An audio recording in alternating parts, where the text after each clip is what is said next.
My name is Lee Bay. I'm currently executive director of the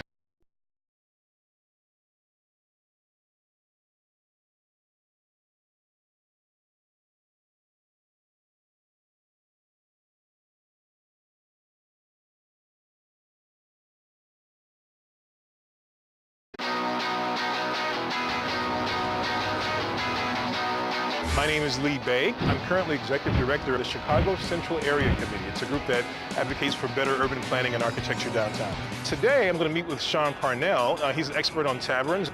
Sean, good to meet you. Good to meet you. He is going to take me on an architectural tour of the river, and then we're going to go and have a few beers afterwards, and we're going to talk about Chicago bars.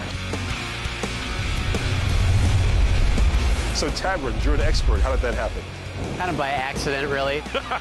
So when I first moved to Chicago after college, I got to know people in the city by joining the Thursday Night Club, which is a group that met every Thursday night at a different bar. So in that way, I got really interested in the neighborhoods, the bars, more than just the ones I would normally go to that were close to me.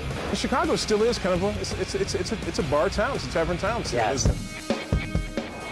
On the opposite side of the river is the location of the first tavern in Chicago that actually predates Chicago, and that was Wolf Tavern back in 1829. Really? Yeah. This was actually the heart of the city back when it was basically a trading post. Excellent. And so it was logical to have a tavern and inn right on the river. Oh, yeah.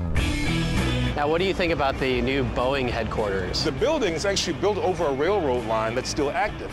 So that truss at the top actually hangs the building out over the railroad line so that it still is active underneath. This is the former jeweler's building. At the top, there's a cupola that has a boardroom in it. This actually was a speakeasy for Al Capone at one point. Well, that's the story. And apparently, when he wasn't hanging out at the Green Mill, which is still in operation in Uptown, he was up there. If I get thirsty while looking at all this architecture, where's a good place to drink? Now, let's go grab a drink.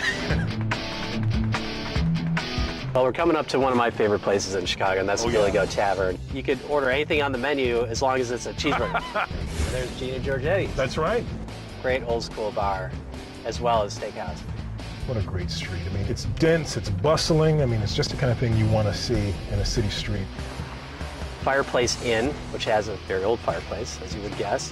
And they actually have this enormous chandelier from one of the old buildings downtown. So here's the Old Town Ale House coming up on the right. Classic Chicago dive bar. All right, well, here we are. The bar was actually passed on to the present owner, Tobin Mitchell, who was the bookkeeper at the time. And it was passed on to her with the requirement to change nothing. Change nothing, I like that. One of the best ways to get around from bar to bar is not just cab, but actually the Chicago trolley. And you can stop at each bar along the way, and they even let you bring beer on the trolley. So that's a great fun way to experience Chicago as well. I think Chicago is one of the best bar towns in the world. I mean, they have great spirit, character, and culture. I think I feel the same way, that, you know, buildings have their own personality. It's a great city.